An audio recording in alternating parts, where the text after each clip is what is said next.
स्वाभिमानी TV news चॅनलच्या बातमीपत्रात आपलं स्वागत।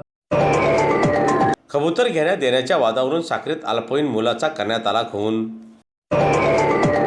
साक्री शहरातील महाराणा प्रताप चौक येथे कबूतर घेण्यात देण्याच्या वादावरून शोएब सईद शेख या अल्पवयीन मुलाचा तीक्ष्ण हाताने वार करून त्याचा खून केल्याची घटना काल उघडकीस आली। दरम्यान 3 आरोपींविरुद्ध साक्री पोलीस स्टेशन येथे खुनाचा गुन्हा दाखल करण्यात आला आहे।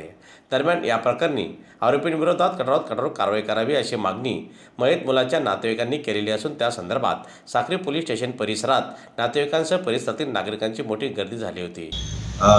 रात्री 2200 ते 2300 वाजेच्या दरम्यान साक्री शहरामध्ये महाराणा प्रताप चौक येथील पिंजारी यांच्या घराच्या टेरेसवरती एका इसमाची मयत झाली। वय 17 वर्षे, त्याचा मर्डर झाला अशी आम्हाला निरोप होता। त्या ठिकाणी आम्ही जाऊन पाहिले असता सदर ठिकाणी वय वर्ष 17 मुलगा राहणार ओम शांतीनगर याचा स्टॅबिंग करून त्याचा मर्डर केल्याचं त्या ठिकाणी निदर्शनास आले। सदर ठिकाणी पंचनामा करण्यात आलेला आहे आणि सुद्धा त्या त्याच्यावरती करण्यात आलेला आहे। फिर्यादी यांनी दिलेल्या तक्रारीनुसार 3 आरोपींवरती त्या ठिकाणी ऑफेन्स रजिस्टर झालेला आहे।